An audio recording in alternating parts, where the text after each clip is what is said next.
Hey everyone, welcome to the Oasis Podcast. I'm your host, Miss AJ. Thanks for tuning in. An oasis is something that provides refuge, relief, or a pleasant contrast, and that is exactly what you will find tuning into the Oasis Podcast. This is a space where I and special guests will be cultivating intentional and honest conversations about life's journey. Subscribe everywhere you listen to podcasts and watch us on YouTube now. Welcome back, everyone. Thank you for listening and watching. Those who are watching on YouTube, appreciate you. Today we have a returning guest, Miss Ayanna. Hi, everybody. How y'all doing? I hope everyone is well. Girl. It has been, right? Girl, it's been some time.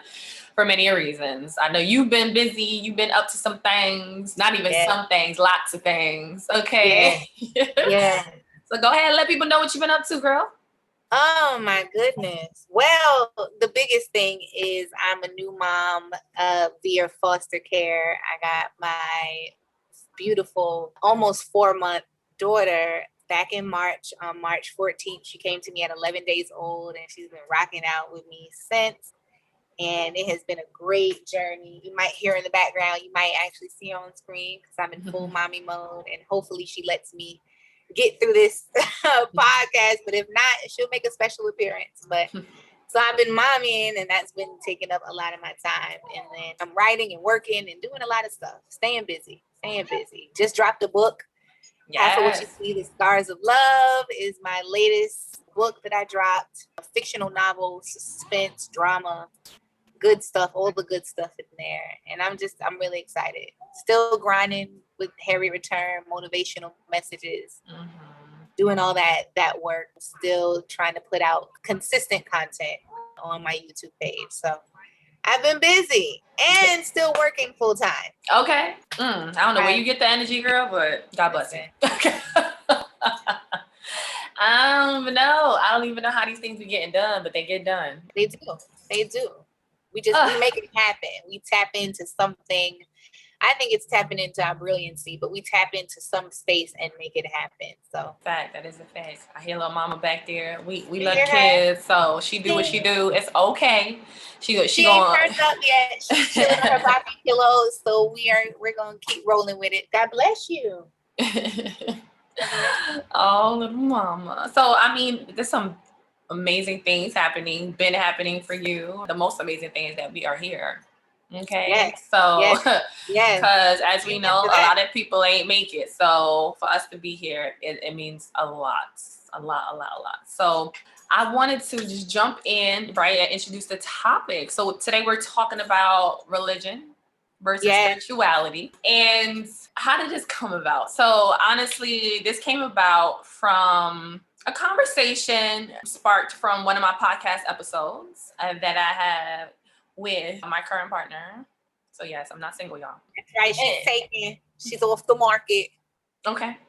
And and it was an interesting conversation. But for me, I had so many responses to it. Like mentally, emotionally, like I had so many responses that one was surprising to me because I've never viscerally reacted to someone questioning who I am spiritually, who I am and how I worship, and you know what I mean? And it wasn't done in let me rephrase that. It took me a while.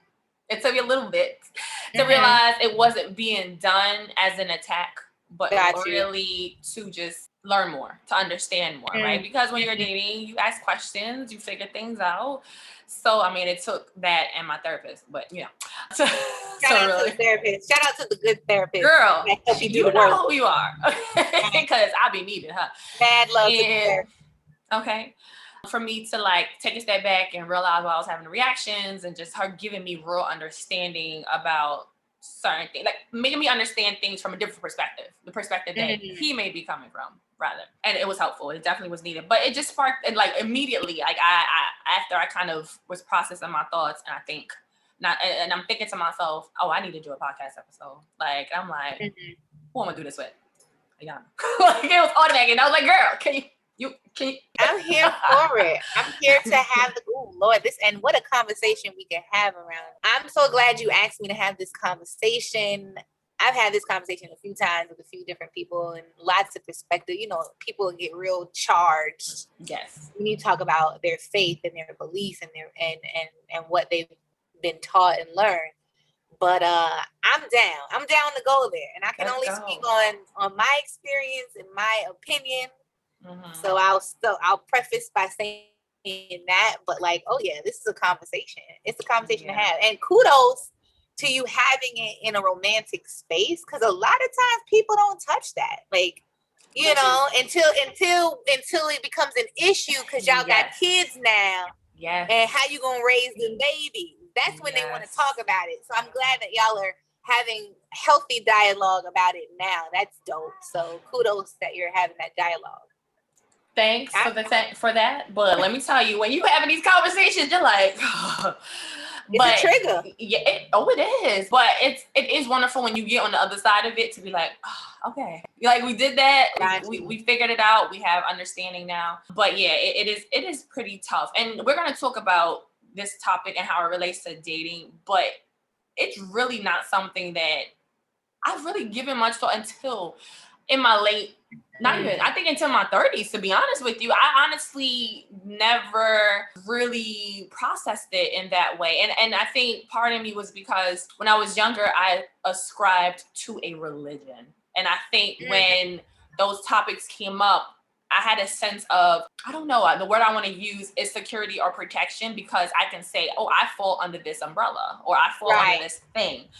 And now where the fact that I don't subscribe to any particular religion, I think now I feel like I have to be more, I feel like I'm more defensive. Like I got to defend your positioning because you're on the spiritual side now. Okay. Correct. And I mean,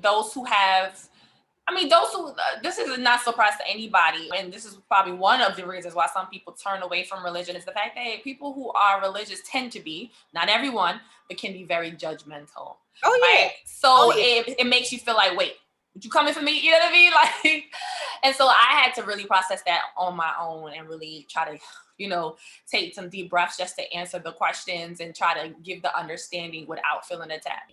It's like, this is deep. And it's not missed on me that you got your God is dope shirt on. I actually have the same exact shirt in the same exact color. Oh, really? Like, we're sisters because you went for the lime green and I went for the lime green too. Yes. I purposely like, I'm gonna put this one on today. And I want to start by saying that, like, God is dope. Okay. Right? I want to establish that I know and love and have reverence for the Creator, for God in her many forms. And I refer to God as her, she, him, Father, Mother, universe. I use interchangeable words when I refer to the Creator as the source. But I know my Creator as God. And God is dope, period. And so I'll lead with that. If somebody asks me what I believe in God. That said, there is a lot of man-made things that people attach to God. And God is not man. God is everything. God is in man and God is in all of us.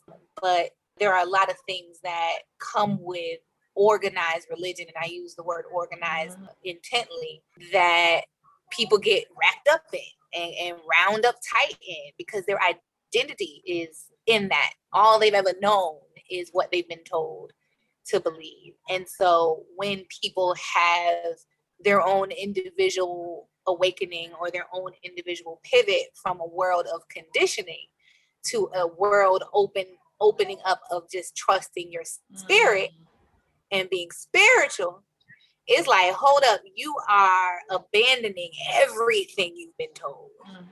And it get real heated. Some people get real about this. Yes. So I'm glad we can have an open dialogue. I know you, so I know that we have some alignment in our thinking. And so there is some safety in us having this dialogue with each other. I'm excited to see what comments are generated. Me too. From this. Like, I'm gonna be checking the comment section. So y'all better make sure to drop your comments because I really want to know what the streets say about this. Yes. I think religion is spirituality with control. Spirituality plus, if I had to define religion. I could walk in a church and be moved and see rituals happening and see praise happening and see the spirit moving. But then there are also a lot of rigidness and oppression in that church that don't align with God, that doesn't align with my spirit, that doesn't make me feel loved and doesn't make me feel a part of a kingdom. And that's the control part of religion. And I'm a history lover, and so I studied history. Yes. And history has shown us that not only is religion a control mechanism, but it was also a tool to wage war on bodies, mostly Black and brown bodies. So then as a Black and brown body, I'm conflicted when I'm told to believe in a religion that I know has oppressed Black and brown body. Correct. So it's so layered. We can go all over the place. And that's the piece. It is so layered. But I think, again, because a lot of us have been conditioned to think that it's simple. And it's not. It's really not simple, especially the fact that we are, what's the word? There's so much intersectionality, right? There's so many layers to us we can't just say yes, no, religion or no. It's like, I personally feel, and thank you for defining what religion is, because I'm definitely going to read I think I got the Merriam actually definition, but I feel that being, like what you said, following religion is exactly that. I think you worded it perfectly. And I think being spiritual has nothing to do, let me rephrase that. Being spiritual can exist in or out of a church. Yes. Right? Or an organized practice religion, or I like to call it a belief system, because it technically is a system of beliefs. Yes, it is. And I think that some people have a difficulty when they hear someone say spiritual, they automatically think, oh, you're against the church, or you're no longer part of the church. Oh yeah. So or something like it's a separate entity. But honestly, even deep. You practice witchcraft. Okay. Don't say you practice or that you've studied or you believe in indigenous, religion, or don't even throw in the African part, because it's like there's time out here, right? Let's know our history. Let's know a little bit more than what you've been told and fed, because that was intentional and purposeful. Exactly. Right? So I think that there's always this, when you say spiritual, the mind goes all the way left. But in actuality, I feel, this is my thoughts, that spirit is a soul entity, meaning it can exist by itself. However, absolutely. I think that religion should be composed of spirituality. You can be religious. Someone can be religious and not spiritual. Absolutely. Ooh, girl. Can you say that again? Because that was. Did y'all hear that message? I want to say amen. Period. Somebody can be religious and not be spiritual. There's no spirit behind the religion at all. They're following quote unquote rules, protocols, what they think they're supposed to do, but they're not really invested in a whole body, because that's what loving God is. That's what embodying God is. But they can say, I go to this church and I do these things, so therefore no. Honey, they be in the first pew.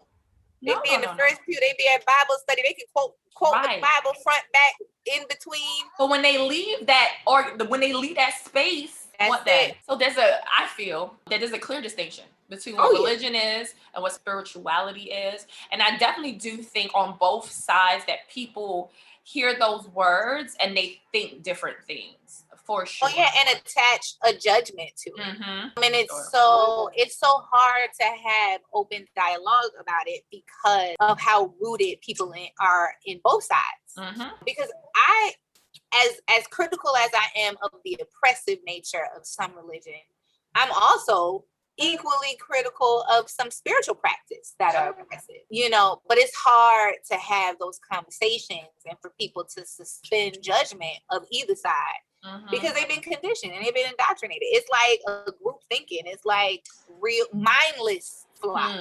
Like you don't have no mind behind why you follow what you do. You don't question why you do what you do. You just do it because your grandmama and your grandmama and grandma did it.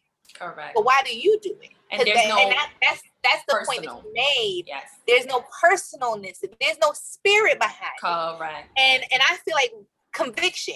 The word I would use is conviction. Why are you convicted to do what you're doing? Because you've been told to, right? Or because it connects to your spirit, or you're afraid to question, or you're afraid to look outside. Because I think a lot of religions are also rooted in guilt, in fear, and in fear. Oh yeah, because that's about control. Because that's the control. Correct. Right. Correct. Right. And I just remember growing up.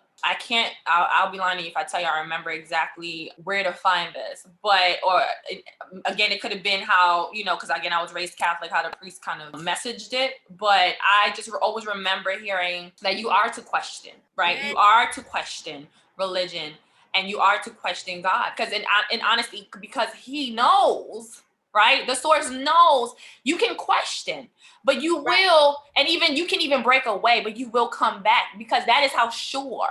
Yeah. Right? Of his love. Correct. Right. But so it was always baffled me when, you would question, or children have questions about this and that. Why are we doing this? And why? It always gets shut down. Or as you grow, you start to learn things, and you pull away, and then your family is like, oh my gosh, no, now you a heathen. And it's like, but this is a good thing. This is a good, you're not supposed to just automatically take in anything anyone is giving you. You should question those things, right? Right. Because the God I know gave us free will. Exactly. It's written in the word that you were given free will to think. And so somebody who has free will should question, before they follow. But it's a fear thing. It's a control thing. It definitely is. And for you to have a leader in the church tell you to question that's radical. Because most leaders be like, you don't question God. It's because we said so. And who is we? Because they said so? Because King James Version says so? Because we can talk about that. We can talk about how the Bible itself was commissioned to be written. Correct. The Bible that the world right now follows is a commissioned book. As writers, you're a writer, I'm a writer. We understand the editing process. We understand things are added and removed. Correct. The Bible has been edited. Correct. And so people take it as resound fact. And I'm like, yo, it's stamped right there. King James Version. Who is King James? And why does he have a version? So that means there's an original. The world follows. Correct. Right. Yeah. That the world follows. That is the standard version of this word that y'all rest upon. And it's like, if you don't even question that, like, again, I said, I'm a history lover. I question history. What happened to the versions before it? Before that, yeah. So and again, we ain't gonna jump into that rabbit hole, but again, I know, we know define it for us. You said that it was exactly, it was edited, and those who are in power controls history. So that's also something that people need to understand, that you are going to be mindful of what you put out there to the masses, because we all know education is key. Reading, if you had literacy, that means you had power. So if I control what people can read and ingest, therefore I can control what they think. So just keeping that in mind, right? However, I also on that same coin, I don't discount the messages and the lessons in the Bible. Like I could pick up a Bible, read a verse, and it will hit my heart. It'll hit my spirit. I'm like, wow. I understand that what was said here and what was needed here. I think it becomes something else when the human aspect is thrown in there, and then you are, and then they take that to hurt, shame, or make other people feel less than. And that's where I'd be like, that don't sit right with my soul. Right. That doesn't feel like God. That doesn't feel like exactly. God. Right. Exactly. So I wanted to get into the Merriam-Webster's definition of what religion is, what spirituality is, and then what spiritual is, because they kind of added the word spiritual. So I also wanted to define that piece. Cool. So for the definition of religion, it says, the definition of religion is the service and worship of God or the supernatural. It has quite a few definitions, so I'm going to read a few of them. It says commitment or devotion to religious faith or observance. And it also reads a personal set or institutionalized system of religious attitudes, beliefs, and practices. Right? That one's probably the most comprehensive one, but okay. Yeah, man. They dropped that I word, institutional. Okay. That's heavy. Words okay, so very much so. So now let's read what spiritual says. So spiritual can be utilized as an adjective or as a noun. So I'm going to read both of those definitions. They're not too much off, but spiritual as an adjective is of relating to, consisting of, or affecting the spirit. Relating to, consisting of, or affecting the spirit. Right? Of or relating to sacred matters. Wow. Okay. So spiritual as a noun reads things of a spiritual, and I'm struggling with this word, ecclesiastical or religious nature. That's it. Okay. It's pretty simple, right? It's just, to me, hearing these definitions, it's okay, I can see how one fits into the other. Gotcha. And I personally, I mean, were those definitions that you were aware of, or did you actually know the actual definitions in your religion? Yes, spirituality. I actually, crazy now that I think about it, I've never taken the time to like actively look up spirituality. So I can't say that I like could have verbatim said the definition of spirituality, but religion I have looked up in the past and knew the definition of, but the definitions are clear. It makes sense. It's like crystal clear. Spirituality is of the spirit. Anything related to the spirit. Spirituality of the spirit, and it also reads here because I missed this one: sensitivity or attachment to religious values. Okay.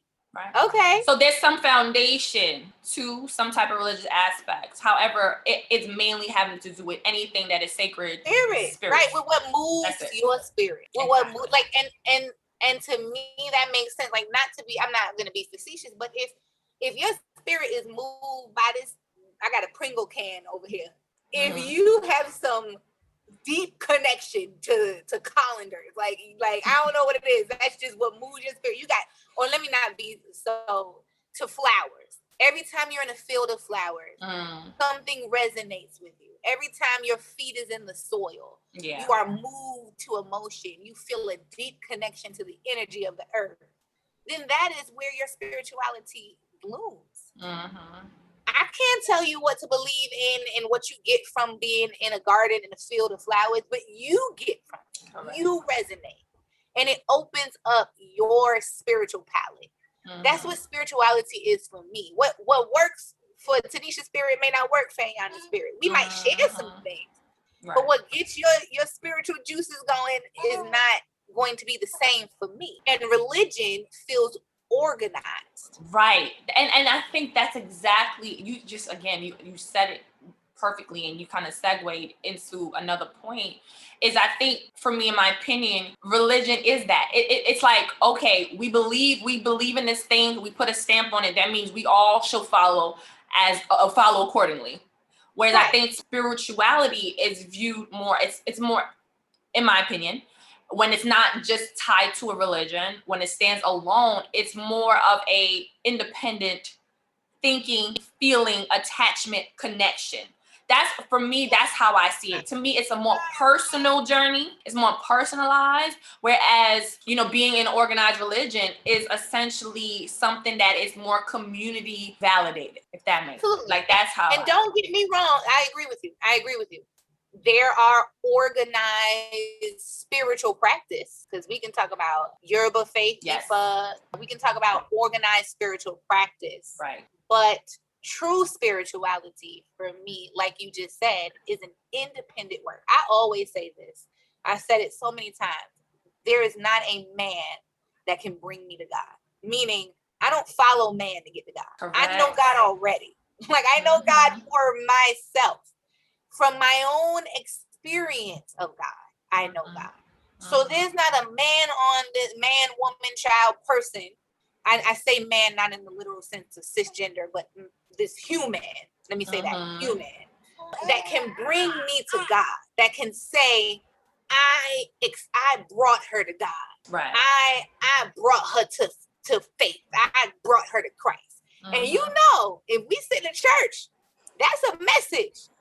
Bring people to Christ. Do the work. Go out there and hit the streets. Bring people to God. And I'm like, nobody brings me to God, because God is as close as the vein in my neck. Like, God is here. God is eternal. And so when I hear God speak to me, I didn't have to go to nobody to hear God. Right. There was no middleman. Right. When I feel God moving in my life, I didn't have to consult with nobody to say, is this God? I knew immediately it was God. When God saved me, time and time again, I ain't had to go to nobody and ask them to confirm whether or not that was God stepping in. Okay.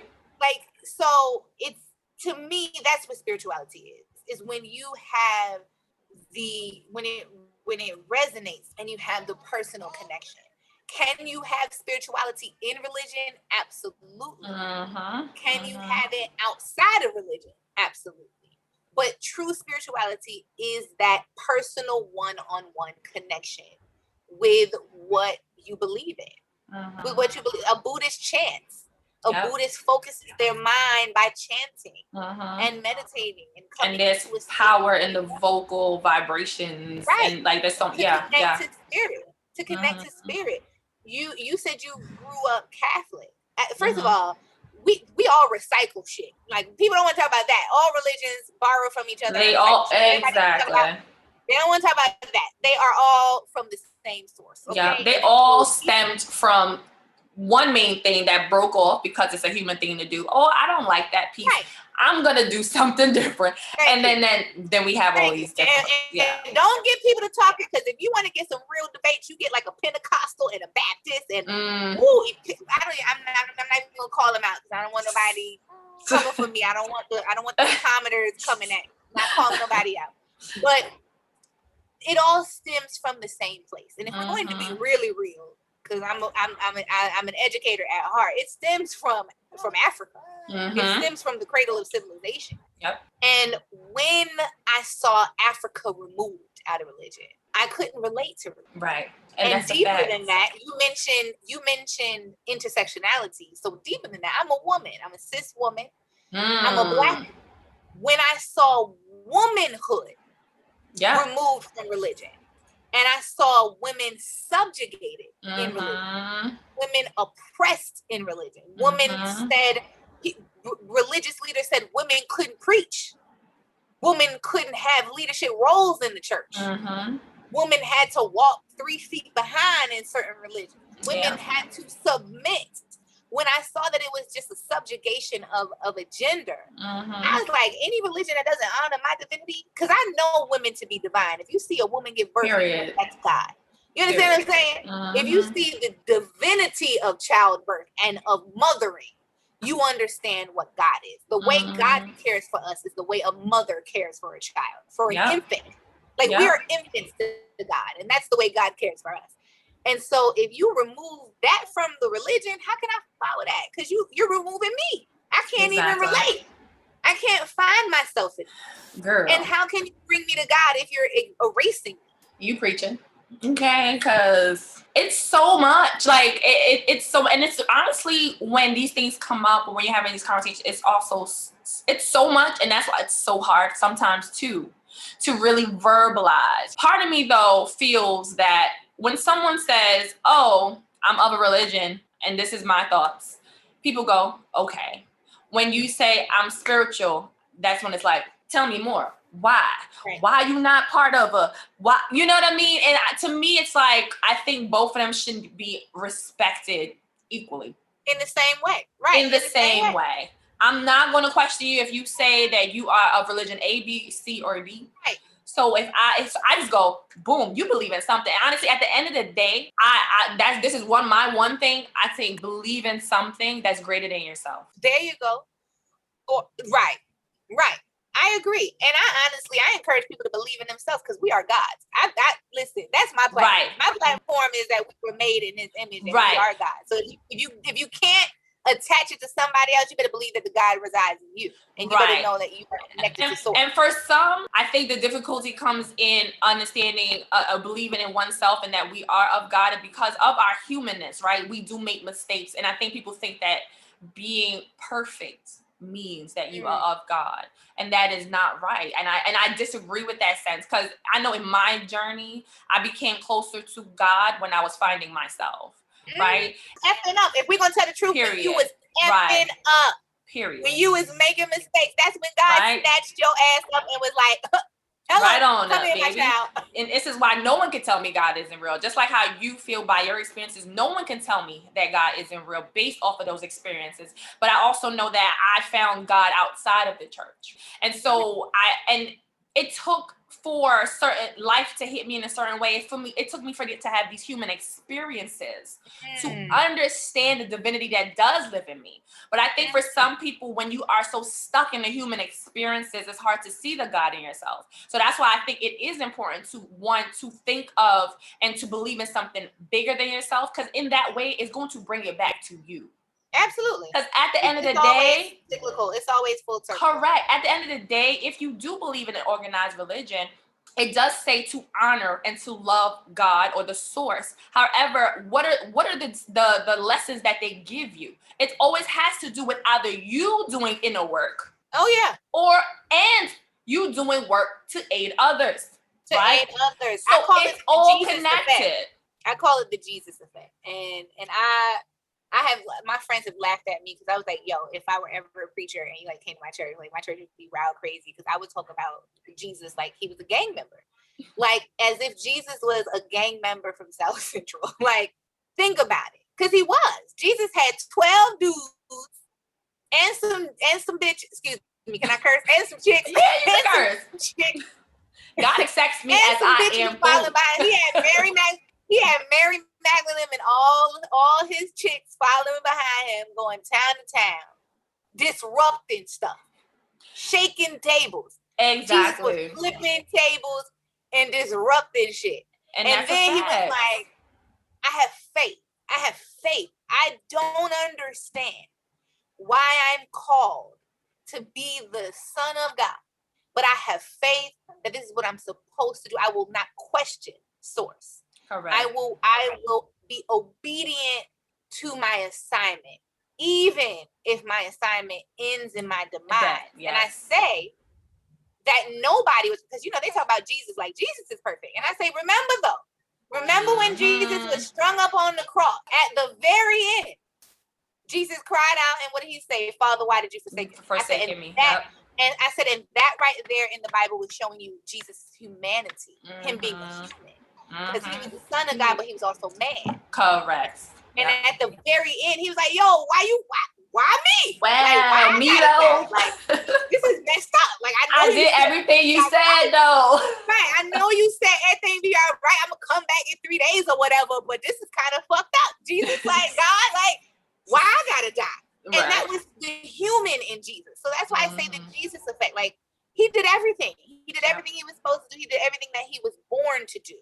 And follow the path with obedience and faith, and still at the very end question God, question why it was him that had to be the sacrifice, and then hung his head and died, and still was granted the promise of his life and came back 3 days later. And that's how God works.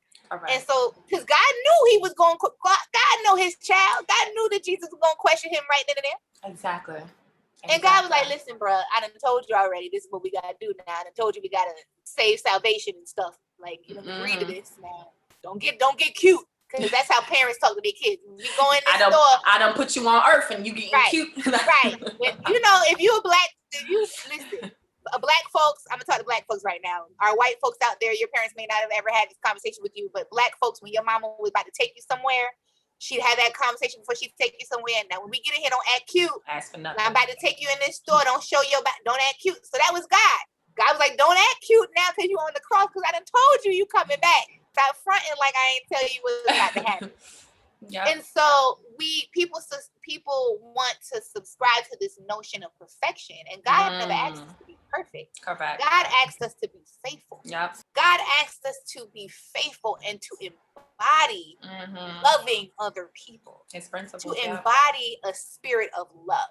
That is what was asked of us. If you look in the Bible, that's all it talks about. Honor thy neighbor, honor thy parents, honor the kids, honor everybody else around you. Give a bread, give a loaf, give to the poor, to give from a caring heart, and you will be blessed. Honor me, have faith in me, come to me, turn to me. I got you. Damn it, I got you.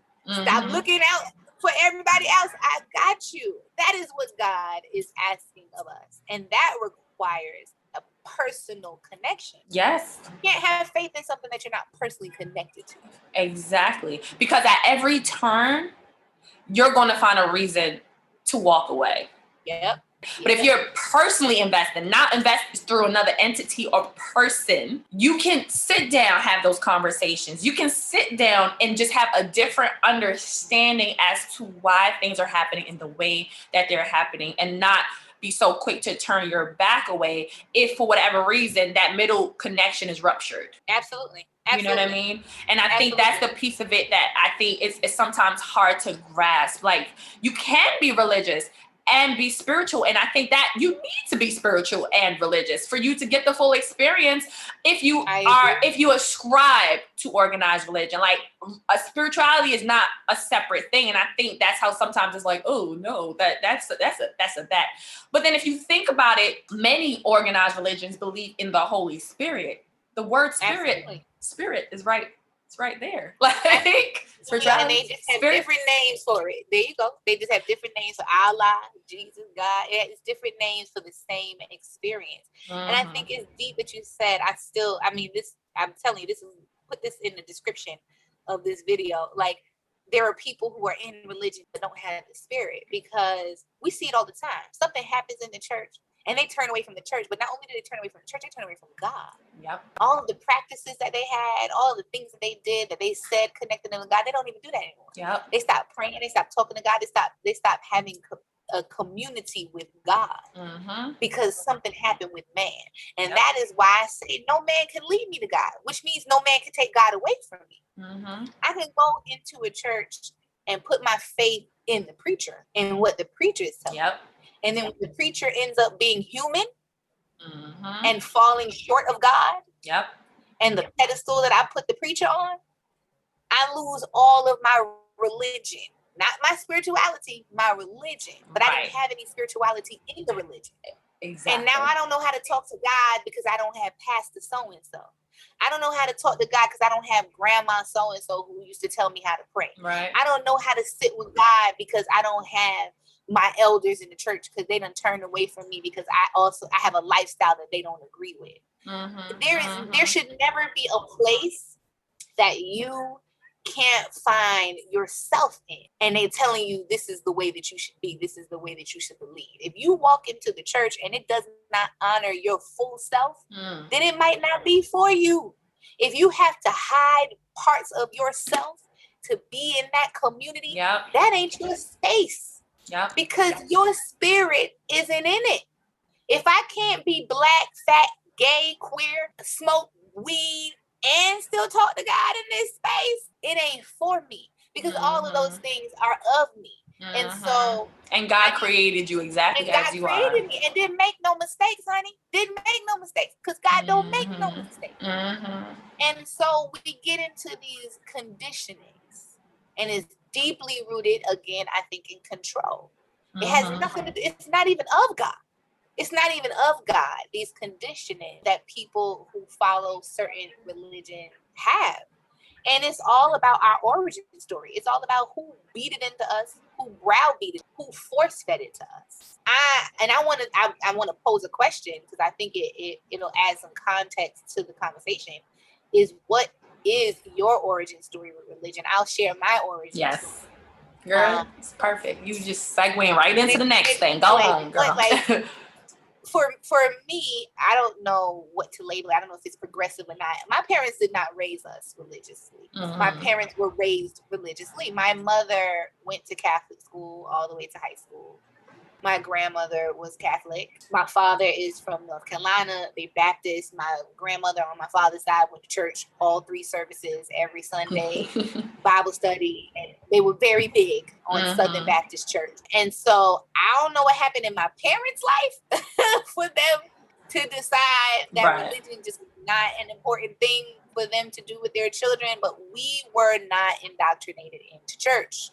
We were that typical progressive family that went to church on Easter and Christmas and maybe New Year's. And I don't even know if we did that. Now, yes, I was baptized. Yes, I had a christening. Mm-hmm. My brothers were baptized, had christening, but we really didn't do church in my house. We didn't. And yeah, we had to say grace. And my mother would say the Catholic prayer. Yeah. My grandmother went to church every Sunday, Catholic church, and she had her rosary, but it wasn't indoctrinated on us. Like we weren't told this is what you have to do. Mm-hmm. And so I kind of grew up with the freedom of not being beaten into me. And I think it was maybe because my mama was working hard and she ain't had time to go to church. I was like, I don't know what it is. I've never even asked my mother why they didn't make religion big of it. Honestly, this is why I also wanted you on the podcast, because I know your religious story. And to me, I would never personally have guessed that. Like, you weren't raised religiously, right. That there was no real... Correct. Absolutely. And I think this is perfect to show that, to show the contrast, or the fact that spirituality really can stand alone, has nothing to do with religion. Absolutely. You knowing God had nothing to do with the institution of a church, right? Or not religion. Nothing at all. I don't have a church home. I don't have a pastor that counsels me. I don't go to church on Sundays. I pray every day. I talk to God every day. I talk about God every day. I talk about the goodness of God. I know the Bible. I know I can quote scriptures like other people can quote scriptures. I go to scripture when I need to be filled, when I need the bread of God. I'll go to the word. But I've never had a church home. My experience in church actually was the Girl Scouts. Like, I went to Girl Scouts at church, and they didn't even do church in the Girl Scouts. It was just in a church. So, like, I did not have a connection to church and to religion. I love to sing. So my mother put me in a choir when I was younger, but then I didn't stick with that. Like, I didn't stick to going to church. It was like, I wanted to go to sing. The music moved me. And I was never forced to do anything. So in my family, I have a grandmother who was Catholic, a mother who was raised Catholic, and now she's like, I just don't do religion. Like, that's Ann. I don't do religion. And my brother became Muslim because his father was from Senegal, West Africa. So that's what he connected to. Okay. Because his family is Islamic. So he became Muslim when he decided, when he was grown. And my other brother is Catholic. And honestly, we don't even have like my family. We don't even talk about religion in my family. So I don't even know how Catholic my other brother is, but he calls himself Catholic. But I know and love God, and I think anybody who knows me knows that I know and love God, and it's because of my personal relationship with God. Because when I was in the hospital at 30 and I was close to death, I heard God talk to me and tell me, I'm doing this for a reason. Like, you're going to come on back to me. Like, nobody can tell me about that experience. It's because I have had spiritual experiences where I have felt the presence of God in my life. And it was never in a church. It was never under the direction of a church leader or a bishop or a pastor. It was always one-on-one, me and God alone. And so I think that people knowing my origin story helps them now understand why I say I'm spiritual and not religious. Because I was not conditioned to be religious. Right. I never had to be. And so I got the freedom to question everything. Like, at one point, I was like a seventh grade Buddhist because they were teaching about Buddhism. And I was like, I'm going to be a Buddhist. And my mother was like, all right, Nam Yo Horinge, whatever. Yeah. Like it was just like they let me just do my thing and didn't indoctrinate me into a religion. I'm going to come back to how you were raised and kind of tie that into the future, but I'll come back to that. But to share my story, it's complete opposite of yours. I was born Catholic, you know what I mean? There was no choice. I was born, I was baptized, I did first communion, I did confirmation, I taught Sunday school. I went to church every Sunday unless something crazy happened. You know what I mean? It rained, sleet, snow. I was dressed up to the nines, barely allowed to wear pants when I was going to church, even though I was the biggest tomboy and I hated it. My mother didn't want, she encouraged, put them stockings on, put them dresses on. And it was what I knew, right? Like it was what my household was. And so we did go to church. Oddly enough, my mother would make us go to church, but she didn't often attend with us, which was weird. But she, you know, prays. That's something I didn't know that she did. She did pray. She would burn candles and, you know, and she would listen, you know, like listen to religious things. So, but my grandma, she was devout, rosaries, all that, like all the time in church, and always instilled that and made sure that we went. So the interesting about my family is literally half of my family is Catholic and the other half is Protestant. So growing up, there was kind of like a, oh, you know, they're this, or oh, you know, there's that, which I always thought was so weird. Because even as a child, I'm like, but y'all both believe in God. Don't that sound like some gang stuff? Don't that sound like some gang stuff? Right? I ain't even gonna go into things that was said because I love my family and some of them listen to this. So I ain't gonna say some of the things that was said about being this or being that. So I just remember I used to spend my summers in Florida. And of course, you know, down south family, they were Protestant, right? They was in church. I was in church on Wednesday. I was in church all day Sunday. And I just remember my mother telling me, like, you in their house, so you're gonna do what they do, but that's not you, right? Wait, just know what it is, right?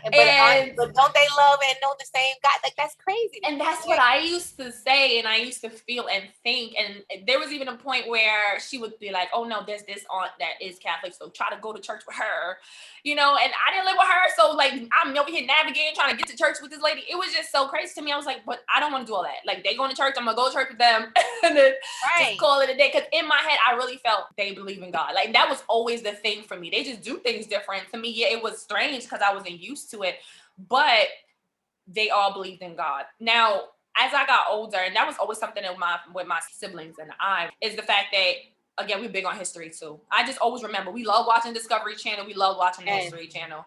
And so, you know, there was always documentaries, always touching and talking about things. And I just always remember when seeing things about religion and it just resonating and it's just hitting. But again, I went to church every Sunday and I didn't really question a lot. I feel like I had maybe a rupture, you know, life became hard. You become a teenager, you stressed out, you know, and you praying for things and things ain't happening.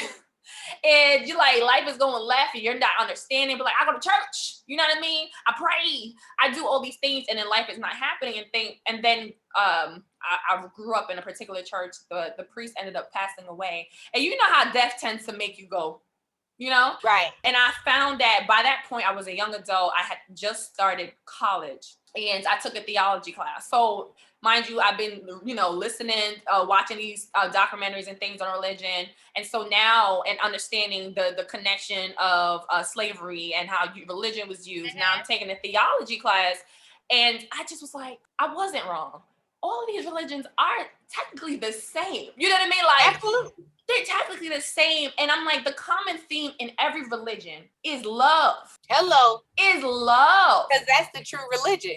Right. And the true foundation. And then so after like that, I was like, okay, I don't think it was a purposeful choice, but I just kind of was like, I'm going to still follow religion. At this point, I didn't break for religion. I said I'm gonna follow religion, but I don't think, maybe it's not Catholicism. You know, I was like, okay, let me try something else. So I would literally go to different churches to experience what other people are experiencing. Right, because you realize the love in it, that you can get there. And it's just like, it's like if you go to somebody's house and they use adobo, and you go to somebody else's house and they use a curry, but they both cooking some chicken. Like, it's still a bird, it's still a chicken. It's gonna have a little bit of sprinkling of a different flavor on it. Right. But the point, the substance of it is still the same. Yeah. The substance of all things connected to religion and spirituality is faith and love. It's faith and love. Like, you can go to any organized set of religion and they are going to talk to you about loving one another and about having faith in the source. At the core, that's always what it is. That's it. Yep. That's it. About some connection to something bigger than you, and having love for each other and having faith in that thing that you're connected to. I don't care what religion you dig into. That's going to be the root when you peel back all that extra shit. And the extra shit is the stuff man attaches to it. Yes. That's the stuff man attaches to. Yep. Because somebody over here said you got to pray 5 times a day. You got to pray to the east. That's the way you're supposed to do it. God ain't gonna recognize you unless you do that. And then somebody over here said, well, you can't eat those foods and you got to wear this certain outfit and women got to do this. And that's the way God is going to honor you. That's man shit. That's right. And those are cultural applications. And that people also don't understand. Like, just like how me and you could be in a meeting, we're in a training together. We both heard the same thing. Yep. And we leave the training and we apply it completely different. Absolutely. Or better than that, not even both heard the same thing. One thing was said and we both heard 2 different messages. Correct. And it's I find that that's kind of how I'm able to make sense of religion, right? It's like God, love yourself, love others, honor God. And then different people, because religions, believe it or not, were started by people. They were started by, if people really understand the history of certain religions, there's individual people that are considered founders of certain religions. And not everyone doesn't know that though. So that person was actually raised under something else. And they're like, I heard that. But this resonates. Apply it like this. I'm going to tweak a little bit. I'm going to add a little bit of different flavor. Correct. And but at the base of it is love. However, there were cultural things, depending on what side of the world they were on, right? Depending on the times.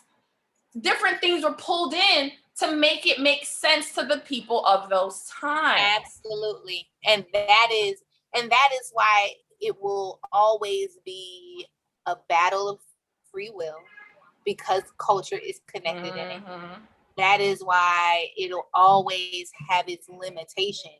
Yep. When I say it, I'm talking about religion, because culture and man is attached to it. And that it'll always be a source of debate. It will always be so charged because it is directly connected to way of life. Right. Religion is a way of living. Right. It's a way of living that gives you conviction. If you talk to somebody who's Rastafari, who's Rastafarian, they have convictions. In the same way, if you talk to somebody who's a Jew, they have convictions. In the same way, if you talk to somebody who follows Islam and is Muslim, they have convictions. In the same way that somebody who's Catholic, it's a way of life with a set of rules that convicts you to a belief and connects you to a people. That's what religion is at its core. What it becomes is much deeper and much messier, because also at man's core is the innate desire to control. Everybody wants to be the person. To be better than. To control and to dominate. Bigger than control, dominance. And so then we have a 200-year war called the Crusades, where the Catholic Church and Islamic faith were literally fighting for 200 years for dominance. We have that same dominant struggle in Israel and Palestine right now. People don't want to call it that. They don't want to call it religious genocide, but we're going to be honest. Be honest about it. You understand what I'm saying? It's when that gets into it, when religion becomes bastardized with man's desire to dominate, is when we get situations and these judgments of people, and don't go to their house because their house don't practice like we practice. That's when you lose sight of God, and that's when you lose sight of love, and that's when spirituality is not in it. Yes. Because I could go into music. I think music is spiritual. You can go anywhere in the world. They don't even have to speak English, and you can play a song that resonates with them, and they are moved. They are moved by the emotion. They don't know what the song is saying. I can listen to a song that is not in a native tongue of mine and be moved in my spirit because the music resonates with me. So that's what spirituality is. I can sit in a Catholic church and something in that space can resonate in my spirit. Then I can go and chant and meditate, and something in that resonates in my spirit. Then I can go and light a spliff and talk about Exodus with somebody who is Rastafari, and something can resonate in my spirit there. That's spirituality, is that it rings true in your spirit. And then I can go to a ritual for Ifa and have them honoring ancestors, and that absolutely resonates in my spirit. Yeah. So I think that's the beef. I think the beef is when we take the spirit out of it and it's just made a man. Then it becomes religious sometimes. Then then it becomes a controlling religion. Right. Dominance. It becomes like I want to dominate you, and you gotta follow this, and you can't. If you even think about going to another church, like, you can't F with us. Like, you can't. How is that of God? How is that of God, girl? And so when you have mentioned that earlier, you had said, when people say they're a certain religion, it's the natural response is like, oh, okay. But then when people say I'm spiritual, it's like, well, why? I think we need to do that for people who say that they're a certain religion. Ask them why. Why are you Catholic? You could have been anything in the world and you decided to be Catholic. Why? I'm curious. Why? Right. And most of the time they're going to say, oh, well, I was raised Catholic. Exactly. Yep. It's true. It's true. So, like, what is your personal connection to being Catholic? Not to God, but to being Catholic. What's your personal connection to Catholicism? That actually is a great question, because if you would have asked me that when I was practicing Catholicism, because I was religious when I was younger. I was a religious child. I was a religious young adult. I was not spiritual. So it wasn't difficult for me when life got hard to be like, let me step back. But I also think, of course, now in hindsight, I also know that it was part of my journey to finding God. That I needed those moments and to question and be religious, because in those years, it got me through those years. Religion helped me get through those years. But it also pushed me away, in a sense, so that I can find myself. Tune into part 2 on the next episode. Thank you for joining us. Thank you for tuning into this week's episode of the Oasis Podcast. I hope you were able to find something that resonated with you on your journey. Don't forget to subscribe everywhere you listen to podcasts and YouTube. Rate us and leave us a review and comment on Apple Podcasts or iTunes and YouTube. Share your favorite episode and like us on Instagram and Facebook. If you have any questions, comments, want to be a guest, or have show ideas, contact us at ajaysoasis@gmail.com. That's AAYJAYSOASIS@gmail.com, or direct message us on Instagram or Facebook.